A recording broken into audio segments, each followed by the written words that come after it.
ये जो खबर हम आपको देने वाले हैं ये आपकी चिंता बढ़ाने वाली है, या यूं कहिए कि आपकी चिंता का ये विश्लेषण है। महाराष्ट्र कोरोना की पहली और दूसरी लहर का हॉटस्पॉट रह चुका है, और जब कोरोना के डेल्टा प्लस वेरिएंट ने हमला बोला है तो महाराष्ट्र एक बार फिर संक्रमण की सूची में टॉप पर है। देश में डेल्टा प्लस वेरिएंट के सबसे ज्यादा मरीज महाराष्ट्र में मिले हैं, जो अब बढ़कर देश के 12 राज्यों में फैल गए हैं। पूरे देश में डेल्टा प्लस के केस 56 हो गए हैं। तो क्या देश में तीसरी लहर का खतरा मंडरा रहा है?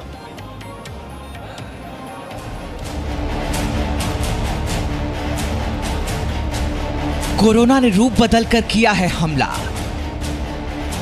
डरा रहा है कोरोना का डेल्टा प्लस वेरिएंट। महाराष्ट्र से मध्य प्रदेश तक डेल्टा प्लस का संक्रमण।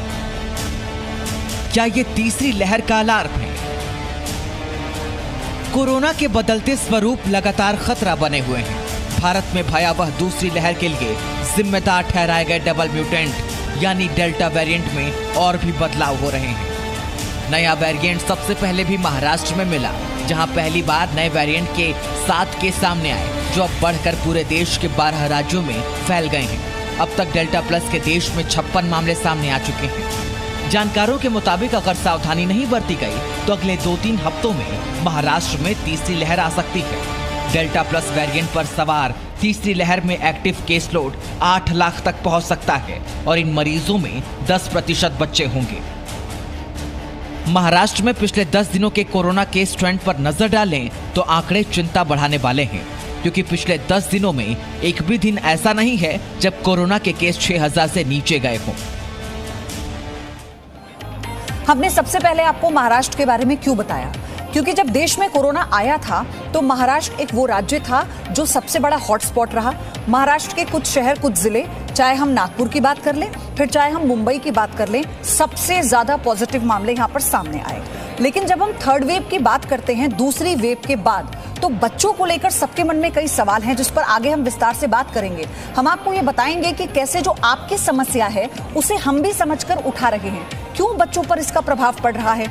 लेकिन भारत में भले ही कोरोना महामारी की दूसरी लहर कमजोर पड़ रही हो, एशिया में अब भी कई ऐसे देश हैं जहां संक्रमण बढ़ रहा है। हालांकि भारत में ही अब तक एशिया के सबसे ज्यादा कोरोना संक्रमित मिले हैं, ये गौर करने वाली बात है। भारत समेत पूरे एशिया में कोरोना के डेल्टा वेरिएंट का खतरा बढ़ता जा रहा है। भारत में ही इस वेरिएंट से संक्रमण का पहला मामला सामने आया था।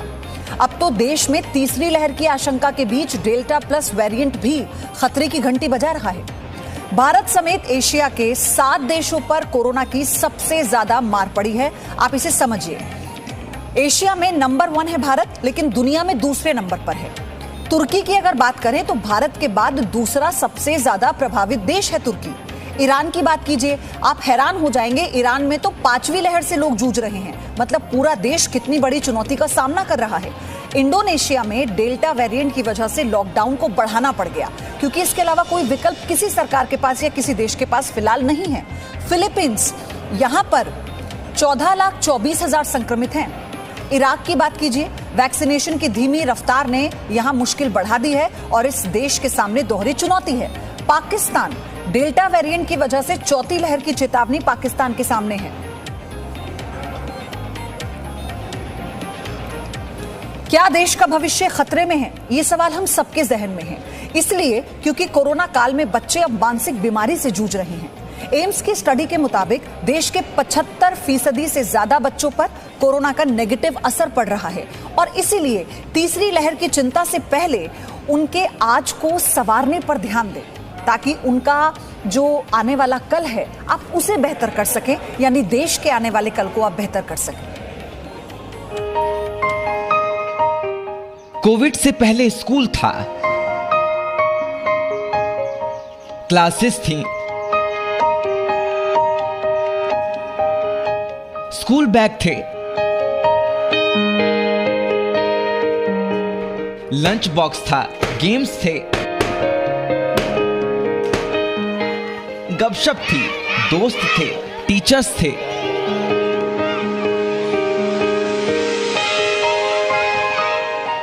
एग्जाम से लेकर फंक्शंस तक सब कुछ था।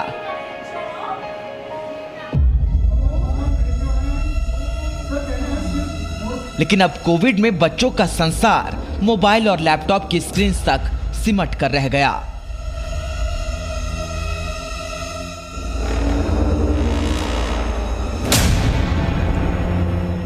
माता पिता तक को एहसास नहीं कि बच्चों के मन पर इन हालात का क्या असर पड़ रहा है। लेकिन एम्स की एक स्टडी ने बच्चों की मानसिक सेहत को लेकर अलार्म बजा दिया है। इस स्टडी के मुताबिक बच्चों में साइकोलॉजिकल बीमारियां पनपने लगी हैं।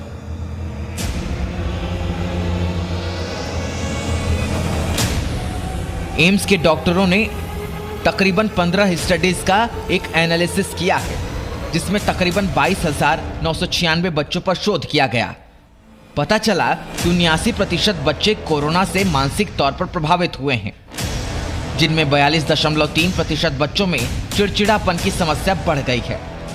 41.7% बच्चों में डिप्रेशन की शिकायत बढ़ी है। 34.5% बच्चों में घबराहट की शिकायत बढ़ गई है और 30.8% बच्चों में आनाकानी की आदत बढ़ गई है। इसके अलावा 22% बच्चे ऐसे थे जो कोरोना वायरस को लेकर बेहद डरे हुए हैं और इसका नतीजा ये है कि बच्चों में कम नींद आने जैसी समस्या भी दिखने लगी है। जो नंबर ऑफ चिल्ड्रन इफेक्ट हुए हैं अभी सेकेंड वेव में फर्स्ट वेव से ज्यादा इसलिए हैं क्योंकि ओवरऑल नंबर्स बड़े हैं। और एक्चुअली क्या हुआ इस बार की फैमिलीज पूरी की पूरी इफेक्ट हुई हैं। हमने देखा था 22.5%, दैट मींस 1/5 बच्चों में सिग्निफिकेंट फियर था कोविड-19 का। तो हमें इनका फियर पे और नहीं बढ़ाना है। दूसरी लहर में जिस तरीके से बच्चे अनाथ हुए हैं और आने वाली लहर में बच्चों के लिए जो खतरा बताया गया है, उससे भी बच्चों पर काफी ज्यादा मानसिक प्रभाव पड़ा है।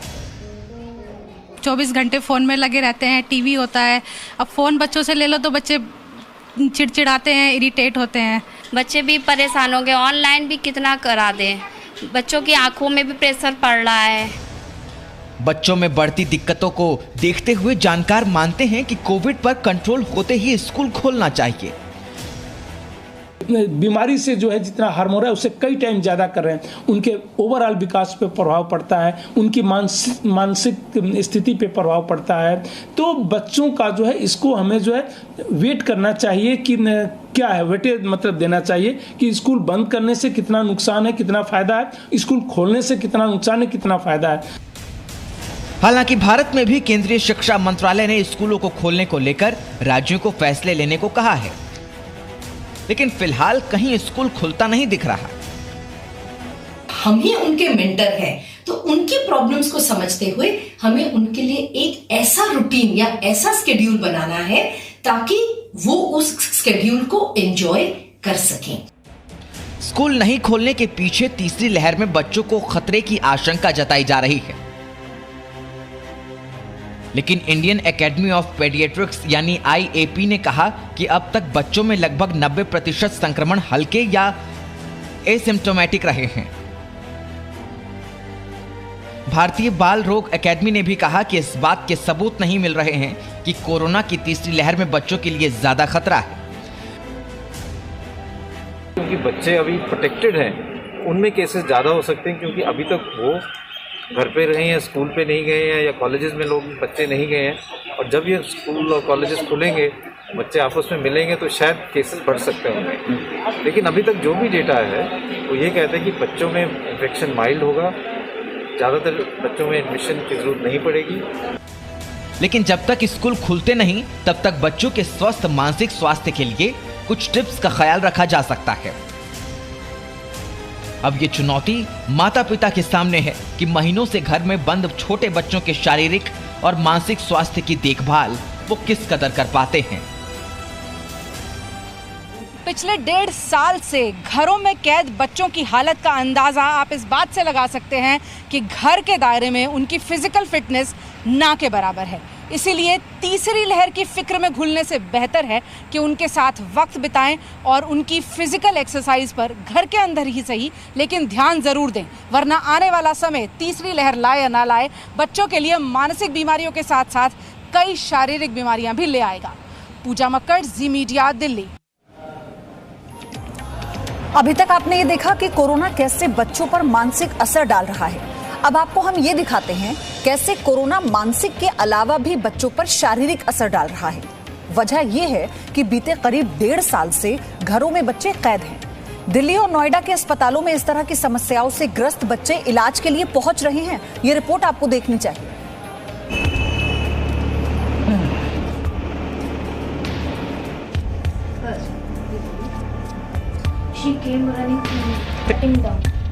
कोरोना बच्चों के स्वास्थ्य का दुश्मन बन गया है। पिछले 1.5 साल से घरों में कैद बच्चों की सेहत अब बिगड़ने लगी है। 11 साल के हेमेंद्र सिंह, 10 साल के अंशिका, 5 साल के समन्वयु और इन जैसे हजारों लाखों बच्चे अब अलग अलग शिकायतों के साथ अस्पताल पहुंच रहे हैं। 11 साल के हेमेंद्र सिंह दिल्ली के एक प्राइवेट स्कूल में 7वीं कक्षा में पढ़ते हैं। कोरोना संक्रमण की वजह से हेमेंद्र बीते 1.5 साल से ही न तो अपने किसी दोस्त से मिले हैं और न ही उनके माता पिता कोरोना के डर की वजह से उन्हें किसी सोसाइटी में खेलने के लिए जाने देते हैं। ऑनलाइन क्लास लेने की वजह से हेमेंद्र को इस उम्र में ही सिर दुखने और आंख जलने की शिकायत होने लगी है। बच्चे सुबह से लेके और शाम तक कंटिन्यूस टैब पे लैपटॉप पे कंटिन्यूस रहते हैं तो आंखें दुखनी शुरू हो जाती हैं। कई बार तो हमने ऐसा गुलाब जल वगैरह डलवाते हैं जिससे कि वो इस चीज़ को फेस ना कर पाएँ। और छोटे बच्चे सुबह से और शाम तक नेट पे रहते हैं तो हमको भी दिक्कत रहती है कि कहीं आंखों में प्रॉब्लम ना हो जाए। कुछ सुनते न्यूज़ में कि कभी उसके बच्चे के चश्मे लग गए, ये लग गए, तो हमें भी डर रहता है। कई बार हमने अप्रोच भी की कि ऑनलाइन क्लासेस के कोई अल्टरनेटिव कुछ हो जाए, लेकिन इतनी महामारी है इस बीच में पॉसिबल नहीं है। आंखों में दर्द भी होता है जब लैपटॉप के सामने ऐसे बैठे रहते हैं। हेमेंद्र की ही तरह ग्रेटर नोएडा के एक स्कूल में पढ़ने वाली ये 10 साल की अंशिका है। लंबे समय तक ऑनलाइन क्लासेस और घर में बंद रहने की वजह से अंशिका के शारीरिक स्वास्थ्य पर बुरा असर पड़ा है। कई बार उन्होंने अपनी मम्मी पापा से आंखों में दर्द होने की शिकायत की। कई बार उन्होंने पेट में भी दर्द होने की शिकायत की। बीते दिनों उनके पेट में इतना दर्द बढ़ा कि उन्हें अस्पताल ही ले जाना पड़ा। अभी फिजिकल एक्टिविटीज नहीं हो पा रही हैं क्योंकि जब स्कूल जाते थे तो फिजिकल एक्टिविटीज़ होती थी, गेम्स होते थे, भागना दौड़ना होता था, तो अब फिजिकल एक्टिविटी हो जाती थी। अब हो ही नहीं पा रही है। बीच बीच में देखना पड़ता है और बच्चे कर रहे हैं, परेशानी तो उनको हो ही रही है, बट क्या ही किया जाए। अब इस समय सिचुएशन ऐसी है कि बच्चों को ऐसे ही करना पड़ेगा। बच्चे अपने स्कूल डेज, अपने फ्रेंड्स को बहुत मिस कर रहे हैं। इवन ऑनलाइन क्लास में भी थोड़ा बहुत इंटरेक्शन हो जाता है। 5 साल के समन्वयु रघुवंशी KG फर्स्ट में पढ़ते हैं और जब से एडमिशन लिया है समन्वयु स्कूल नहीं जा पाए हैं। इस साल भी वो ऑनलाइन ही पढ़ाई कर रहे हैं। घर में कैद रहने की वजह से महज 5 साल की उम्र में समन्वयु ठीक से कंसंट्रेट नहीं कर पाते।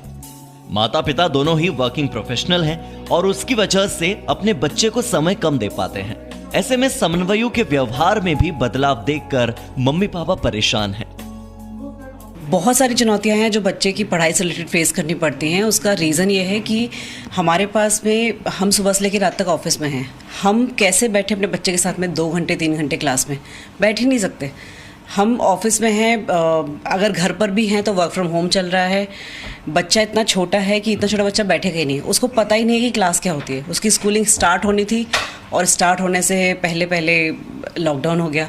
कंसंट्रेशन की दिक्कत तो देखिए इतने छोटे बच्चे में तो होती है। अब KG में हैं ये, तो अब 25 बच्चे 30 बच्चे एक साथ एक बैच में होते हैं। किसी का कुछ चल रहा है, किसी कुछ चल रहा है और क्लासरूम का इन्वायरमेंट ही अलग होता है, तो वो इन्वायरमेंट इनको घर पे नहीं मिल पाता और ना ही टीचर उतने ध्यान से देख पाती है क्योंकि उसके सामने तो बस एक स्क्रीन है और एक कैमरा जिसमें 25 बच्चों के चेहरे दिख रहे हैं। और इसके अलावा 2-2.5 घंटे तक लगातार बैठना या लगातार स्क्रीन पे देखना या जो बोर्ड वो दिखाते हैं टीचर्स वो भी छोटे होते हैं बहुत, तो उस पर कंसंट्रेट करना, इस वजह से इसकी आँखों में दिक्कत, मतलब इसको आँखों में दर्द होने लगता है और आँखें लाल हो जाती हैं, तो वो सब इशू इनको आ रहे हैं। बीते कई महीनों से ऐसे मामले काफी तेजी से बढ़े हैं जहां पर बच्चों को अस्पताल ले जाने की जरूरत पड़ रही है। बच्चों में चेंजेस आए हैं व्यवहार में। अब क्या होता है, बच्चे अगर दुखी हैं या परेशान हैं और नेगेटिव थॉट्स आ रहे हैं तो वो उनके पास बड़ों की तरह शब्दावली नहीं होती है कि वो एक्सप्रेस कर सके कि मुझे ये फीलिंग हो रही है।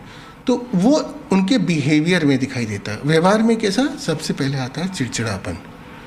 बच्चा ये नहीं कहता कि मैं उदास हूँ, बच्चा चिड़चिड़ाने लग जाता है, खाना कम खाने लग जाता है, ऑनलाइन क्लासेस भी एब्सेंट मारने लग जाता है, देर से सो रहा है, देर से उठ रहा है, इस तरह की चीज़ें करने लग जाता है।